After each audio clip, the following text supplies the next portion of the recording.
nosso tema. Aqui eu aproveitei para ilustrar, né, o nosso quadro com algumas imagens que eu acho que são bastante interessantes. Essa daqui está super comum, né? A imagem aí da medida de temperatura que a gente se submete agora aonde entra, por onde passa, né?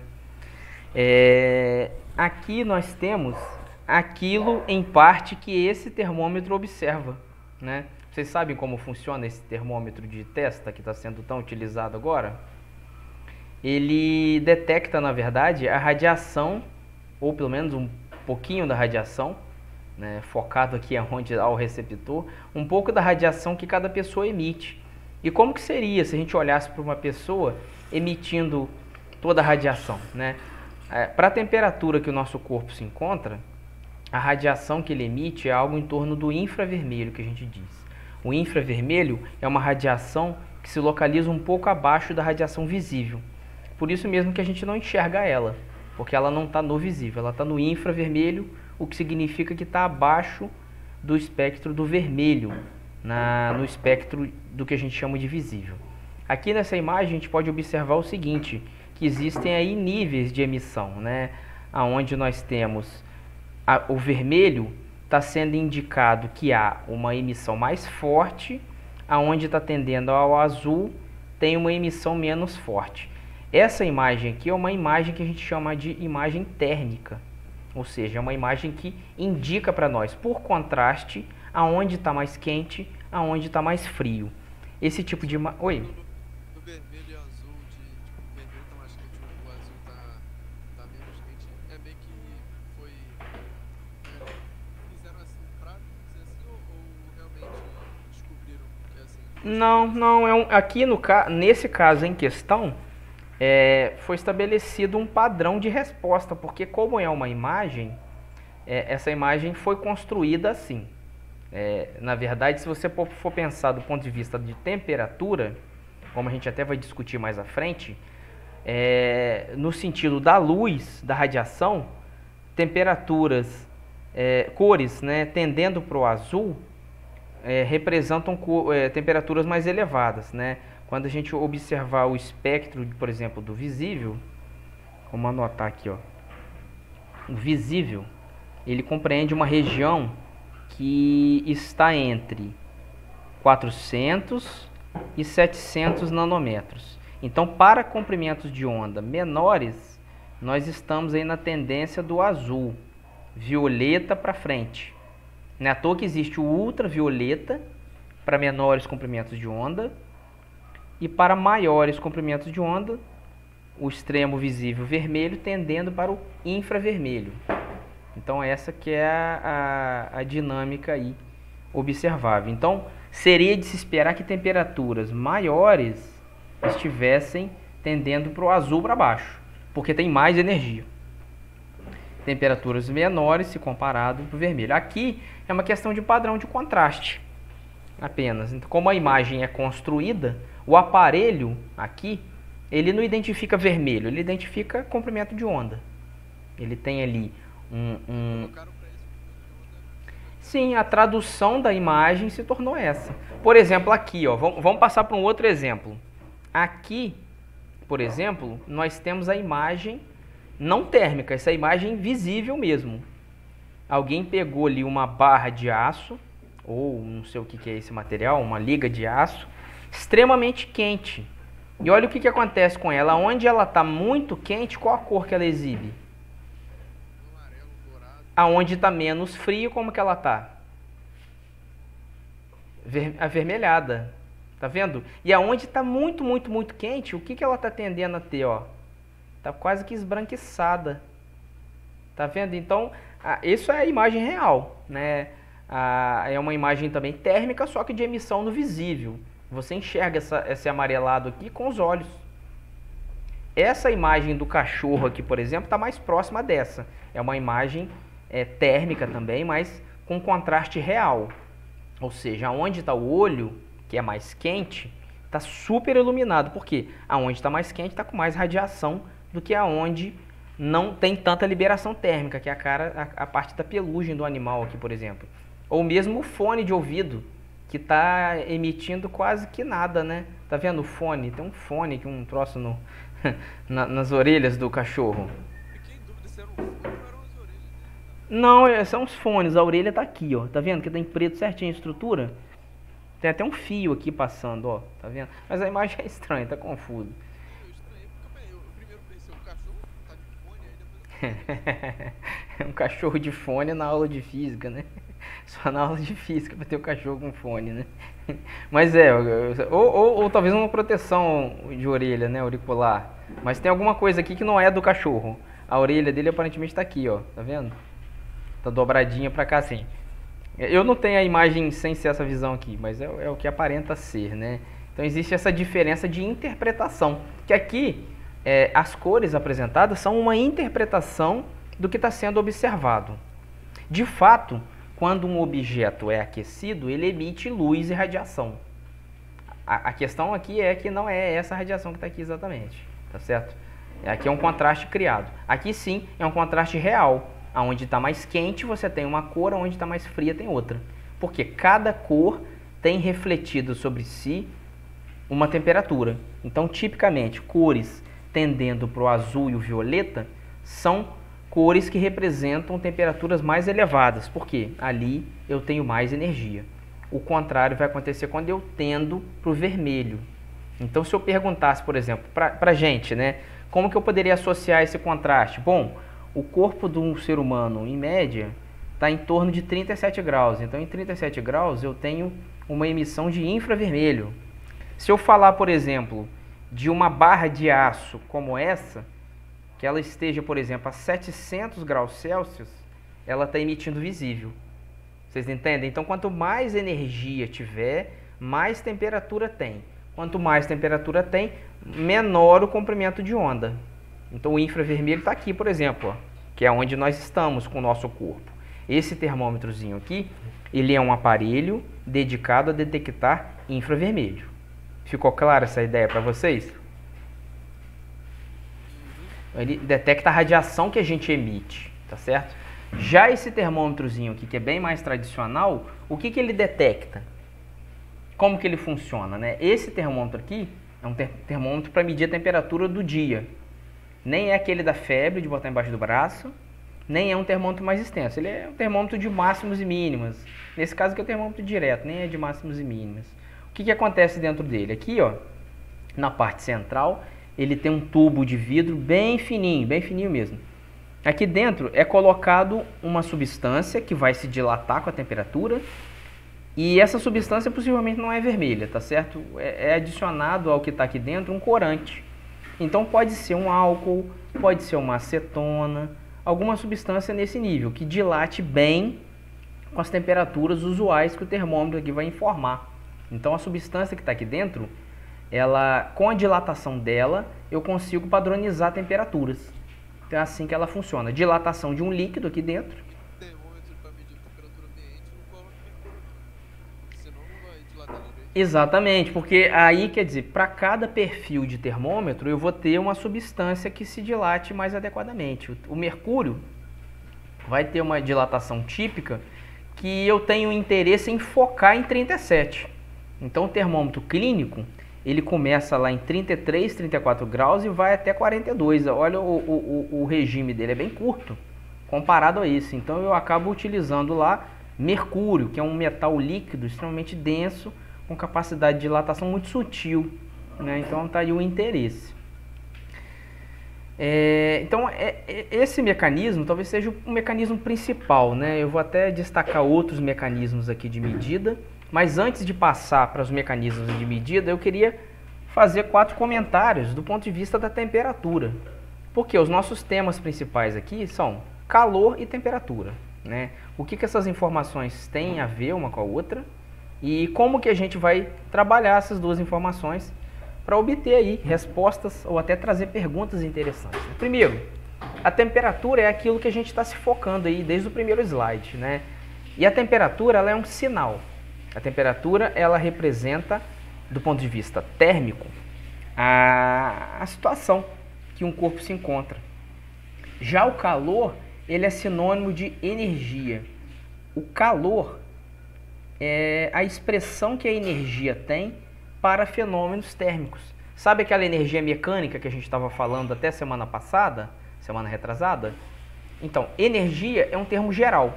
A energia mecânica é quando eu traduzo energia para fenômenos mecânicos, movimento, por exemplo.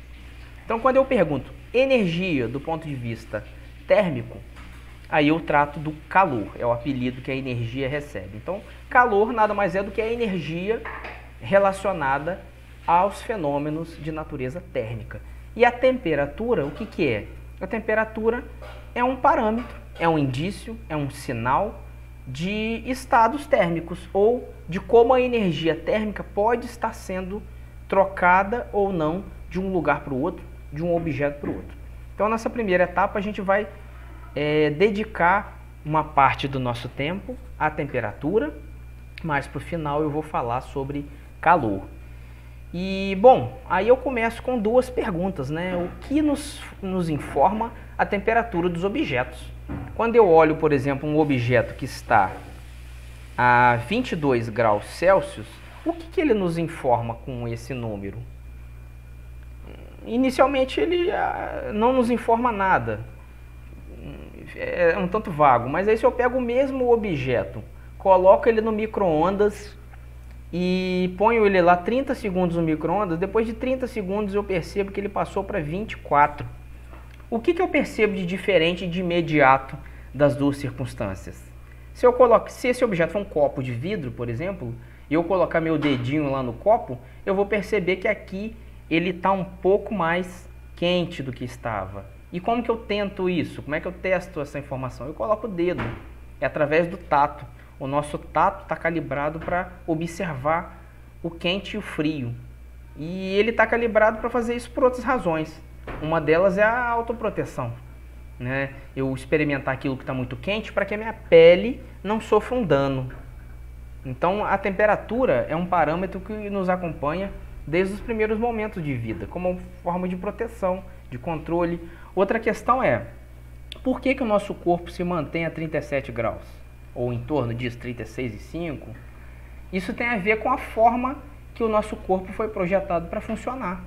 Ele não pode sair muito desse regime, porque o regime fisiológico dele, biológico, atua com essas temperaturas. Então, alguns órgãos vão se manter, outros precisam estar um pouco mais abaixo, como os testículos dos homens, por exemplo. Não podem estar a 37, fica um pouquinho menos. Eles são colocados, então, para fora, são externos ao corpo. E por aí vai.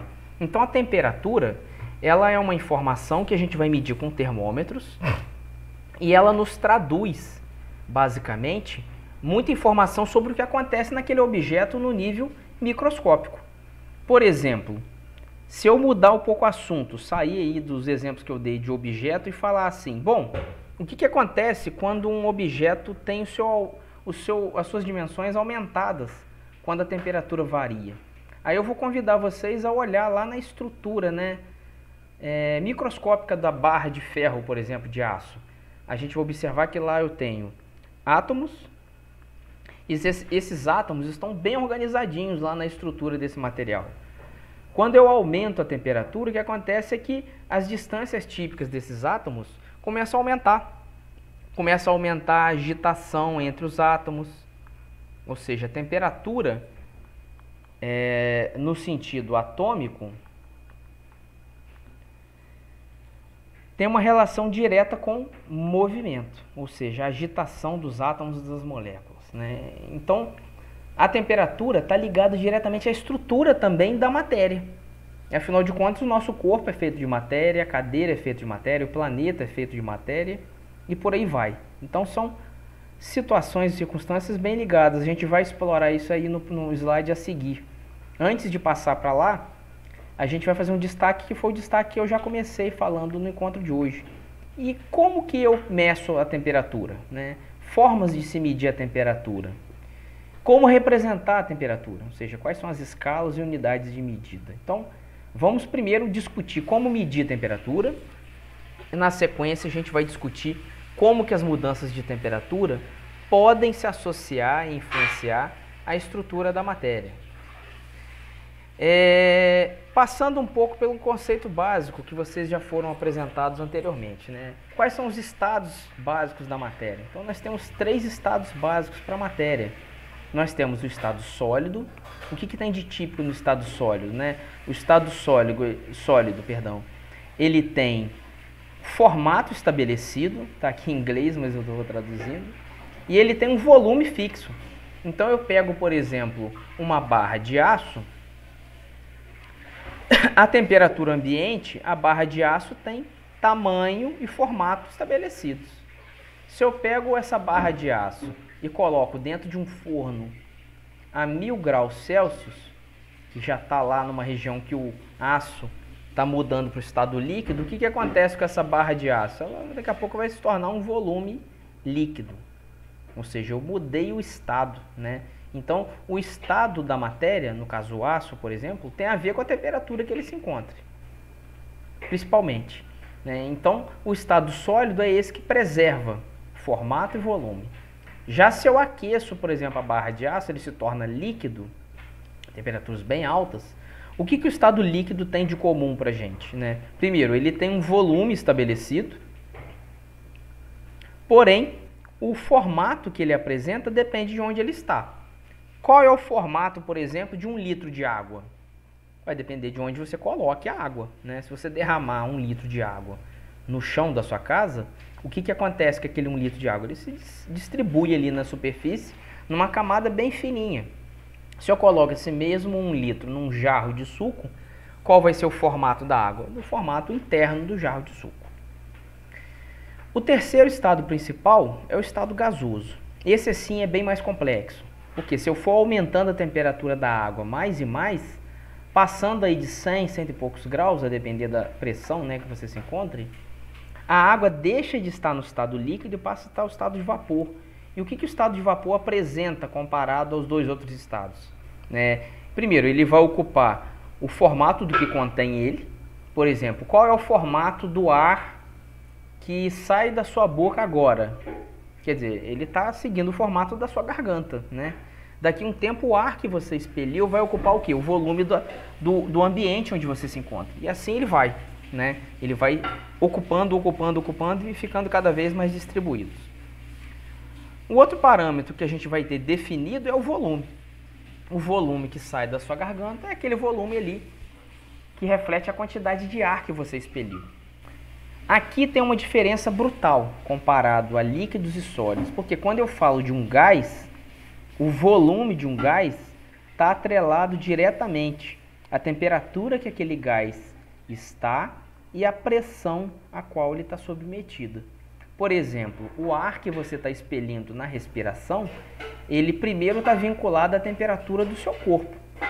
Enquanto você inspirou o ar, ele começou a sentir a temperatura do seu corpo. Então ele tende a estar mais aquecido do que você aspirou. A outra questão é, qual a pressão que ele se encontra? Bom, quando ele entrou porque a pressão interna do seu tórax era menor do que a pressão atmosférica externa. Então ele acabou sendo admitido. Então a temperatura quando você respira e a pressão alteram-se para o ar dinamicamente. Ou seja, quando o ar vem, nesses dias aí que a gente passou um pouco mais frios na cidade, né? A gente tendeu a respirar um ar mais frio, e o que acaba gerando um desconforto, né? Porque esse ar chega em contato com a sua parte interna, acaba deixando a sua parte interna um pouco mais fria. O nariz fica queimando, fica meio ardendo. Ué, você está fluindo por ali um ar mais gelado, o nariz fica mais gelado.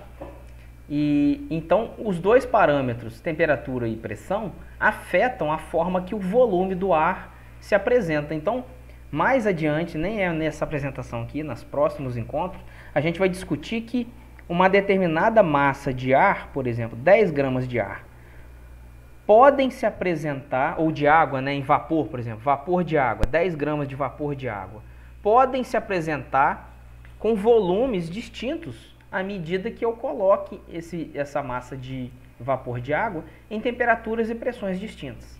Então, a relação de formato e volume para o vapor, para o gás, é muito mais complexa, né? Muito mais elaborada do que quando eu trato dos estados líquidos e gasosos, líquidos e sólidos.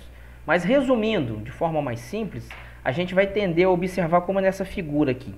O estado sólido é aquele onde os átomos daquela substância estão bem juntinhos e bem organizados. Por isso mesmo eles têm volume e formato definidos. À medida que a gente aumente a temperatura, como está aqui na figura, o nível de agitação, de desconforto daqueles átomos aumenta. A figura está nítida para vocês? Ou está muito pequena? Tá.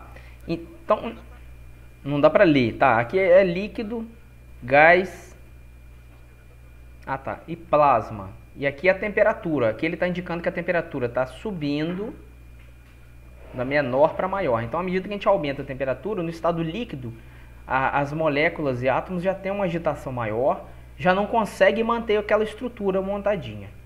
Quando a gente passa para o estado gasoso, aí as moléculas já não têm conexão nenhuma, não tem ligação alguma.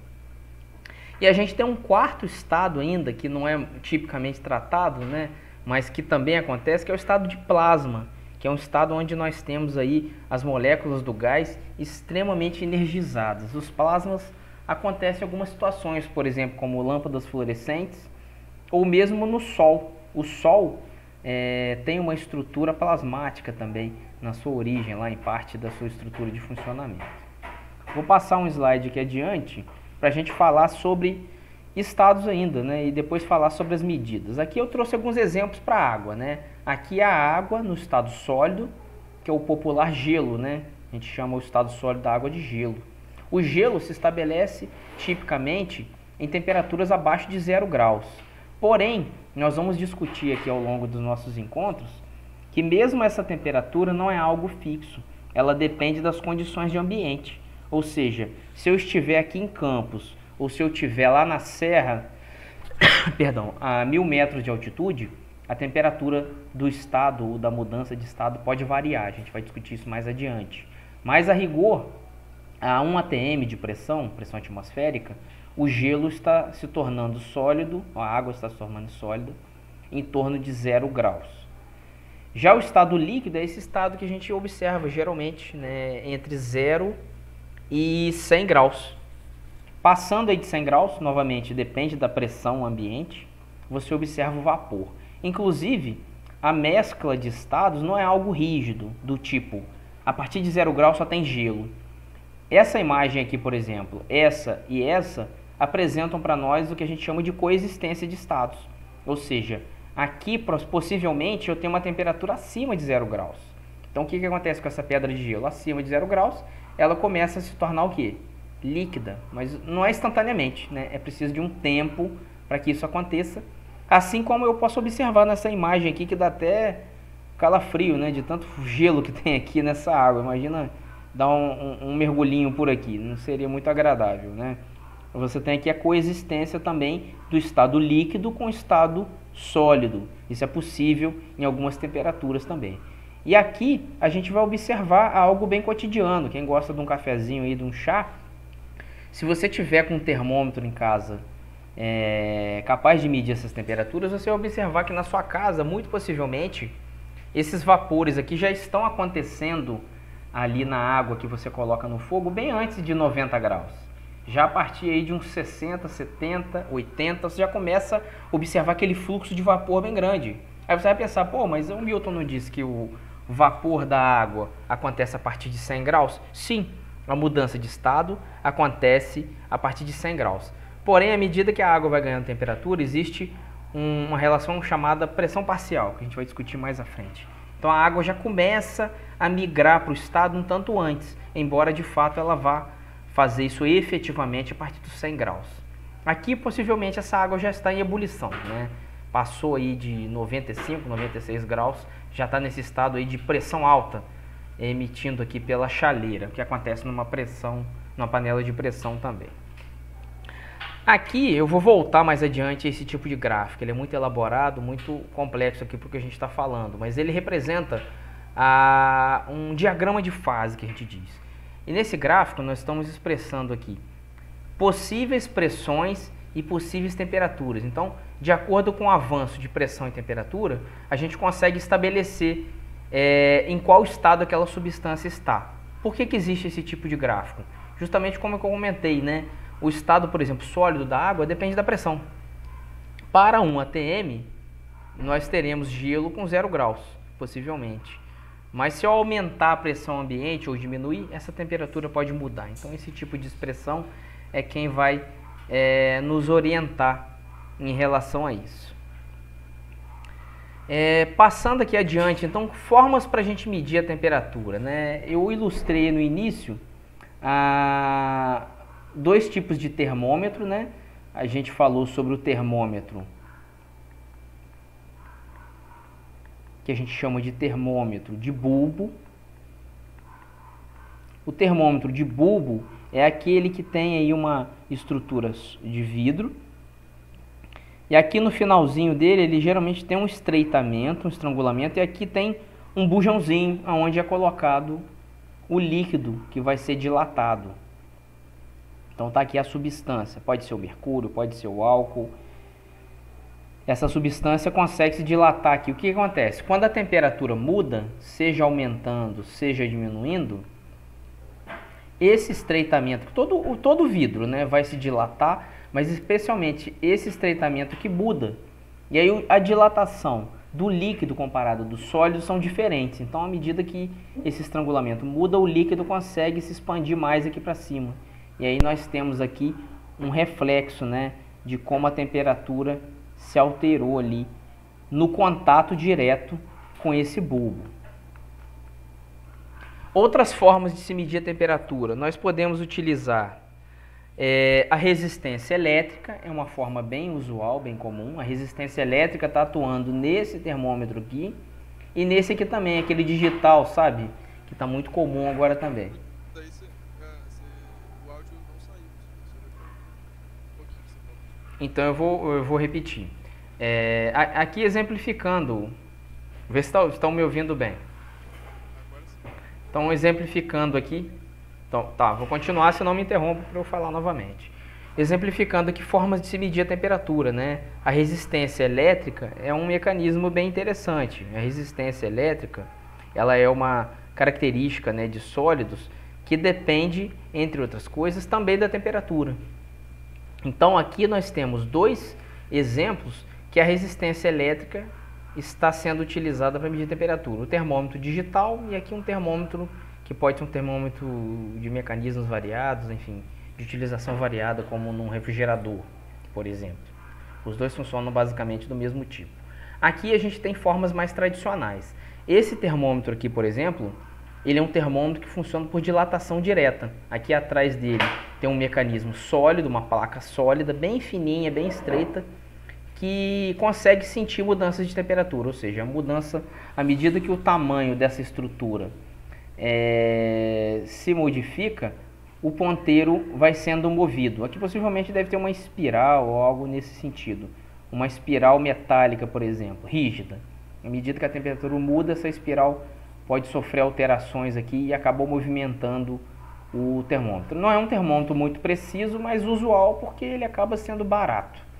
Aqui nós temos dois termômetros também de dilatação, que se utilizam aí do mercúrio, da acetona, como eu já comentei. Aqui aparenta ser um termômetro clínico, mas não dá para ver.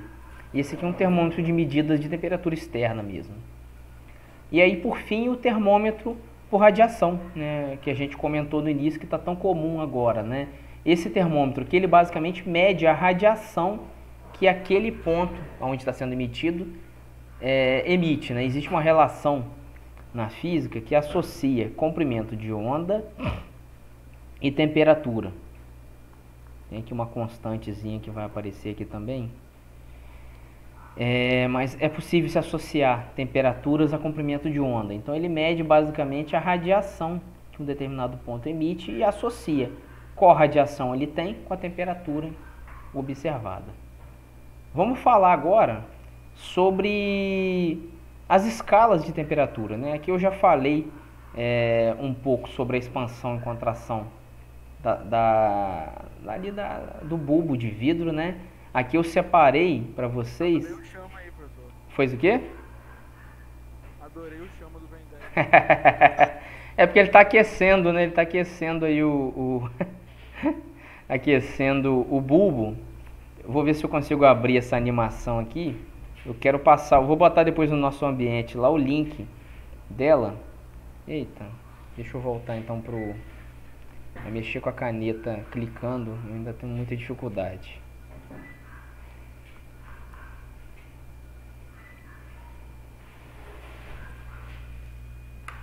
Deixa eu ver se abre aqui. Vocês estão vendo eu abrir aqui o navegador? Eu estou. Com essa animação aqui, a gente consegue fazer uma brincadeira com os estados, igual eu estava mostrando lá. Estão vendo aqui os átomozinhos? Uhum. Então, se você vier aqui e lançar calor, naturalmente a temperatura está subindo. Vocês podem observar aqui no termômetro. E ele imediatamente vai mudando, né, a estrutura. Aqui ele está mudando logo a estrutura muito rápido porque eu estou usando o neon. Né? O neon para nós é um gás, né? Então para ele estar no estado sólido, ele precisa estar muito, muito, muito frio. Então vamos usar água, né? Aqui nós temos a água no estado sólido. Olha como é que ela está arrumadinha, tá vendo? Está muito frio. A gente já vai trabalhar aqui essas conversões de unidade para a gente ver que temperatura é. Mas aqui a gente está possivelmente a menos 150 graus Celsius, é muito frio. Aí de repente a gente resolve aquecer. Chegamos aí próximo a 0 graus. O que acontece com essa água? Ela já começa a ter uma mobilidade, né? Os átomos já começam a se mexer um pouco mais. Adicionando mais calor, ela já está migrando para o estado líquido. E aí o que acontece? A gente começa a observar já mais movimento, já mais balanço, ou seja, é como o líquido é, né? O contorno dele já não é tão definido. E aí quando a gente aquece muito mais, o que começa a acontecer com algumas moléculas? Elas começam a escapar. É a expressão do vapor, né? Vocês estão me ouvindo, pessoal? Eu estou ouvindo bem. Ah, tá. Só para ver. E aí vocês já começam a observar que as moléculas estão se desgarrando do bolo com um movimento muito intenso. Estão vendo? Esse movimento é um reflexo para nós do aumento de energia que está refletido aí também com o aumento de temperatura. Então eu vou botar depois no nosso ambiente o link para essa simulação para que vocês mexam lá um pouco, interajam um pouco com isso. Vou voltar lá para os slides se ninguém tiver comentário sobre essa parte. Então voltando aqui, como eu chamo esse personagem do Ben 10? Eu achei ele bonitinho, botei aqui, eu não sabia nem que era do Ben 10. Chama. Ah, é o Chama, tá certo. Ele tá aqui fazendo a... Vou anotar aqui para eu lembrar depois. Esse é o Chama, é bem objetivo o nome dele, né? Vamos passar adiante aqui então. Aqui eu vou começar a falar para vocês o seguinte. Nós medimos a temperatura basicamente de 3 escalas distintas, né? Reparem primeiro que medir a temperatura depende dos instrumentos de medida. Nós falamos então basicamente até agora de termômetros. Então nós falamos aí de 3 mecanismos básicos, né? Os termômetros de bulbo, que são os mais comuns que a gente está acostumado, onde um líquido ali se dilata. Nós falamos das resistências elétricas, que estão aí nos termômetros digitais. E nós falamos nos termômetros determinando aí a radiação, que são os mais comuns agora, que a gente está vendo para todo lado, que tem uma característica bem interessante para o momento atual. Qual é? Né? Eles não demandam contato. Os outros tipos de termômetros, todos demandam contato direto. Então, isso é muito importante para esse momento. E aí, um outro lado dessa conversa é, bom, como que a temperatura é informada para nós? Então, nós temos aí, atualmente, 3 unidades típicas, né? Nós temos 2 escalas, que são a escala Celsius e a escala Fahrenheit. E nós temos uma outra unidade que é muito comum no sistema internacional, que é o chamado Kelvin. Aqui nós chamamos de escalas porque, como o nome já diz, né? O que é uma escala? Uma escala é uma relação de proporção ali estabelecida, né? Não é algo absoluto, não é algo universal. Depende do contexto. Escala Celsius e escala Kelvin têm 2 características em comum, né? As duas têm referências em pontos típicos da água. Por exemplo, a escala Celsius, primeiro que ela é separada de grau em grau, de 1 em 1, na relação direta aqui. 2, né? Ela tem 2 pontos interessantes, né? Ela marca os 100 graus Celsius como sendo o ponto aonde a água está em ebulição, ou seja, a água se torna vapor. e o ponto zero, aonde a água se torna sólida, gelo. Para a escala Celsius, nós temos então ebulição 100 graus, gelo 0 graus Celsius. Para Fahrenheit, ela foi estabelecida de outra forma. Primeiro que o símbolozinho dela, que também é o grau, é o Fzinho maiúsculo, diferente do Celsius. Segundo, a distribuição que ela apresenta aqui é diferente, ela não vai se distribuir comparada à escala Celsius de 1 em 1. A distribuição dela vai ser de 1.8 em 1.8. As razões são distintas, né? A origem dela é bem distinta. Comparado a essa escala, eu vou fazer mais comentários. Comparando as duas escalas, nós teremos aqui que o ponto de ebulição da água em Fahrenheit é expresso em 212 Fahrenheit, enquanto que o ponto de sólido da água 32 Fahrenheit. Então isso tem a ver com a origem dessas escalas, e como eu comentei agora há pouco, são escalas, são relações de proporção. Você poderia, Tadeu poderia criar agora uma escala para ele, Douglas poderia criar a escala dele, e assim foi. Durante muito tempo, inclusive, mais de 400 escalas foram utilizadas. E aí o que acontece é que todas têm ali um ponto em comum, por praticidade, por questões variadas, essas escalas foram sendo suprimidas. E aí chegou-se a um ponto em que basicamente os sistemas de escala se dividiram em dois.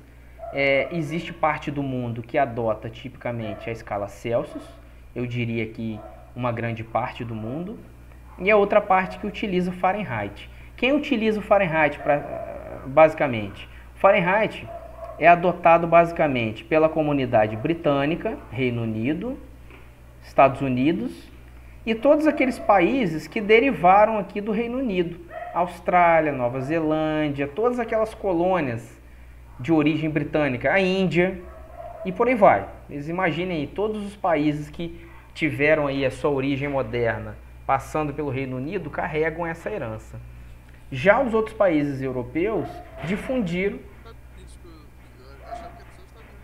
Não, Estados Unidos, Reino Unido, pode buscar Austrália, Nova Zelândia, Índia, todo mundo que teve um contato, Canadá, países que são ali, né, que foram na colonização. Já os países que tiveram uma influência maior francesa tiveram estabelecido o Celsius, que é a outra grande parte do mundo. O que acontece? O Celsius se difundiu muito mais. É muito mais fácil você encontrar menções de Celsius em equipamentos, em situações variadas. E aí o que acontece? Para que a gente possa conversar, a maioria dos equipamentos, se você olhar ali na traseira de uma televisão ou no manual de um celular, você vai sempre ver as informações sendo referenciadas em uma e outra, que aí não gera problema. Se você tiver nos Estados Unidos, você entende Fahrenheit, se você tiver no Brasil, você entende Celsius, e ponto final, não tem conflito. A maioria dos equipamentos aí vocês vão observar que há a tradução em ambas as escalas, inclusive nos próprios termômetros, né? Vai ter aí a menção das duas escalas. E aí é onde entra a medida em Kelvin, né? A medida em Kelvin surgiu no século XIX num esforço para que se conseguisse estabelecer uma escala que não dependesse de parâmetros ambientais. Como eu comentei mais cedo, né, agora há pouco, eu falei para vocês que a pressão, que é um parâmetro externo, a pressão atmosférica especialmente, ela afeta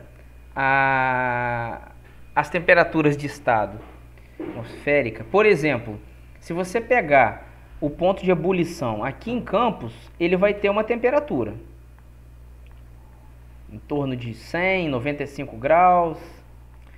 Aí você pega e vai fazer um passeio lá em Petrópolis, por exemplo. Petrópolis deve estar aí a uns 1.100 metros de altitude. O que acontece lá em Petrópolis? A pressão atmosférica em Petrópolis é menor do que em Campos. E aí, naturalmente, o que acontece? Como a pressão atmosférica é menor, a água lá em Petrópolis chega ao ponto de ebulição mais fácil. Tem menos peso, menos atmosfera. Então, Possivelmente, eu vou chutar, não sei se é esse, mas digamos que a temperatura de ebulição em Petrópolis seja 95 graus Celsius. Não tenho certeza se esse valor, não consultei. Mas vejam que tem uma diferença. Então, imagine você fazer um termômetro da escala Celsius, construindo ele em Petrópolis e usando ele em Campos. Você vai fazer uma medida precisa? O que vocês acham? Não, vai dar um pouco. Vai dar uma diferença, né? Então, isso era uma demanda existente aí na comunidade científica. E o que aconteceu? Se estabeleceu a chamada medida em Kelvin. O Lord Kelvin foi um cientista muito famoso e importante nos desenvolvimentos da termodinâmica na física, modelo atômico, mas ele era conhecido como Lord Kelvin e fez contribuições enormes aí na termodinâmica, no desenvolvimento dessa parte toda da física adiante, né, que é algo que se insere aí no contexto do século XIX. E aí, o que tem de importante em relação ao Lord Kelvin, né? Foi estabelecida uma forma de se determinar uma escala que é chamada de escala absoluta. Por que a referência absoluta? Porque as outras escalas são escalas relativas, elas dependem de pontos e de condições. Já a escala absoluta seria uma escala onde nós poderíamos atribuir uma referência de calibração para termômetros que seria universal. As duas aqui, vocês viram agora há pouco a gente comentando, elas seriam escalas dependentes de circunstâncias. Eu até dei o exemplo, né? Vamos fazer o termômetro em Petrópolis e aqui. O que daria? E aí, vou voltar um pouquinho aqui numa expressão que eu passei batido, que é o diagrama de fase da água. Esse diagrama está expressando como que a água vai estar, qual estado ela estará, à medida que eu tenho pressões e temperaturas distintas. E aqui eu vou fazer um destaque aqui para um ponto, vou até ampliar aqui para vocês, que é o chamado ponto triplo da água. No ponto triplo da água, o que acontece? Percebeu-se na experimentação que existe uma certa circunstância, não sei se vocês estão vendo melhor, que é possível ajustar a pressão que a água está. Você pode fazer isso condicionando um laboratório, o local onde a água foi colocada, uma amostra de água, por exemplo, 1 litro de água. Percebeu-se que para a água era possível estabelecer um limite de pressão em que a água estaria a 0 graus Celsius, ou uma referência para isso, só para a gente traduzir para o que a gente conhece. Eu vou colocar a referência em Kelvin já, aonde a água se encontraria no que se chama estado triplo, ou seja, nessa condição de pressão, volume e temperatura, a água se apresenta simultaneamente sólida, líquida e gasosa. Ou seja, o recipiente ali onde a água foi armazenada conteria a água nos 3 estados. Na internet e apareceu um vídeo ali falando que a água tava um negócio esquisito, tava falando que a água tava ali ao mesmo tempo congelando. Sim. Coexistindo parte nos 3 estados. Então esse é o chamado ponto triplo da água. E aí convencionou-se, né, de forma, desde o século XIX até em diante, que a escala Kelvin, ela tem por base o ponto triplo da água. E aí com isso, o que acontece? Basta você ter equipamento, né, primeiramente, para fazer esse ajuste, todo esse tipo de determinação demanda isso mesmo. Equipamentos adequados para que você consiga estabelecer a condição certa para um volume de água, com pressão adequada, para que se estabeleça o ponto triplo. E ali, observando-se o ponto triplo, eu vou ter a certeza de que a temperatura da água naquele instante seria o equivalente a 273 Kelvin. Então, esse é um valor meio que estratégico para essa medida. E aí convencionou-se, também por comparação, né, que 0 graus Celsius equivalem a 273 Kelvin. E convencionou-se também que 32 graus Fahrenheit equivalem a 273 Kelvin. Aí, tendo por base essas informações, nós conseguimos fazer a correlação entre as 3 escalas. A correlação entre Celsius e Kelvin é mais simples, porque a escala Kelvin pode ser distribuída de unidade em unidade sem problema algum. elas são simétricas quando eu comparo as duas. Então eu vou dizer que quando eu quero passar uma medida que está em Celsius para Kelvin, a unidade em Kelvin significa o que eu tenho em Celsius mais 273. Então basta somar 273 e você encontra o valor que você quer. Essa é a etapa talvez mais simples, né? Já quando eu tenho, por exemplo, um valor em Fahrenheit, as coisas complicam um pouco porque o Fahrenheit, a escala, não é simétrica comparada tanto a Celsius quanto a Kelvin. Então, como que eu faria, por exemplo, a correlação entre Fahrenheit e Celsius, por exemplo? Nós vimos agora há pouco que quando eu tenho o ponto de ebulição da água, 212 graus Fahrenheit, eu tenho o equivalente a 100 graus Celsius para a água. Quando eu pego o limite inferior, 32 graus Fahrenheit equivalem a 0 graus Celsius. Então, se eu tiver uma temperatura X aqui no meio, como que eu poderia associar uma escala com a outra? Ou seja, se eu falar para vocês 37 graus Celsius, quanto que você lê num termômetro americano? E aí como que você faria isso? A gente teria que fazer a relação de proporção das duas escalas, que seria da seguinte forma.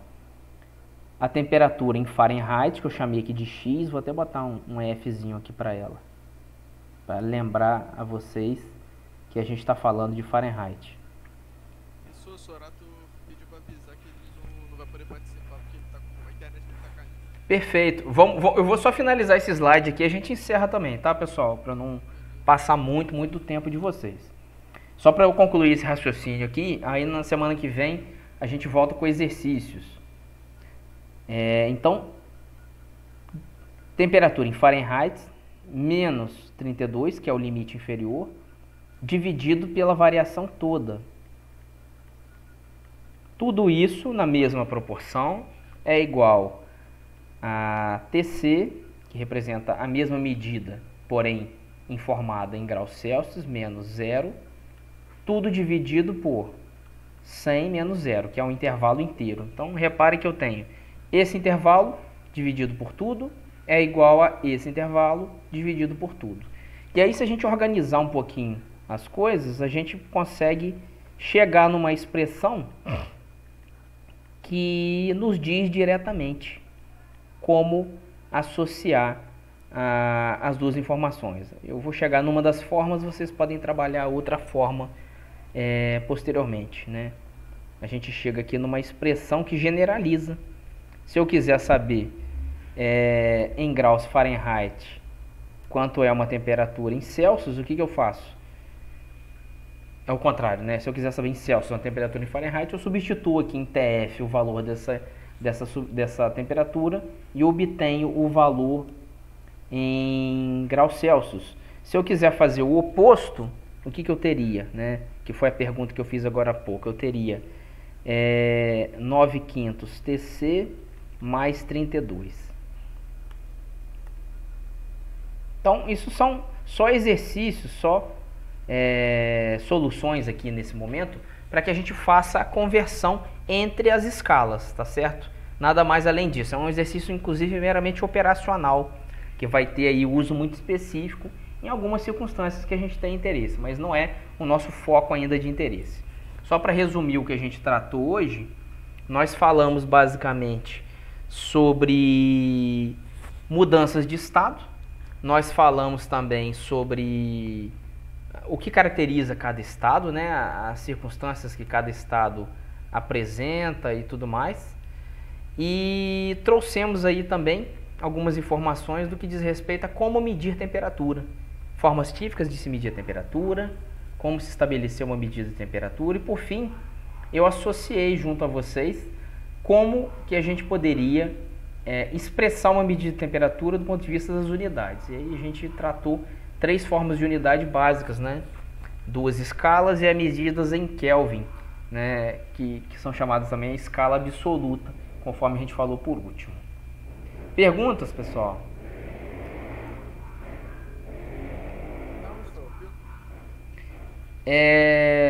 Tá, eu já coloquei o material lá, um material lá para vocês. Espero que vocês possam já olhar alguma coisa. Semana que vem eu preciso confirmar para vocês se eu conseguirei estar aqui nesse horário de 6 às 7. Se eu não puder, eu queria ver um horário que fosse viável para vocês, para a gente não deixar de se encontrar semana que vem. Ou talvez na terça-feira, se for mais interessante. Eu não queria deixar de encontrar vocês, tá certo? Para mim também tem sido valioso poder estar aqui, poder falar. Vamos tentar na terça-feira, vocês acham que fica viável? Fica ótimo. Terça-feira. Porque o restante da turma que sempre tudo. Mas ninguém tá aparecendo mesmo. É. Porque fala que trabalha, ou tem aniversário de mãe, ou tem. Aniversário de mãe. Vamos. Saiu hoje isso do grupo. Pra você ter noção. Não, Falou que tem aniversário da mãe. não, eu não importo. Pra mim tá sendo muito importante estar aqui com vocês e não ficar parado. Se tá sendo bom pra vocês, eu já tô muito feliz já. Não importa. A gente fala com as pessoas, enfim. Vamos deixar então anotado pra terça-feira às 6. O que vocês acham? Tá bom. Então tá combinado, então a gente volta semana que vem. Aí com uma horinha assim pra não saturar muito vocês. Aí na terça-feira eu vou voltar com essas imagens aqui. Vou revisar naturalmente o que eu falei hoje. Mas já vou vir falando do calor para vocês e comentando aqui sobre formas que o calor pode se transferir de uma circunstância para outra. Tá bom, pessoal?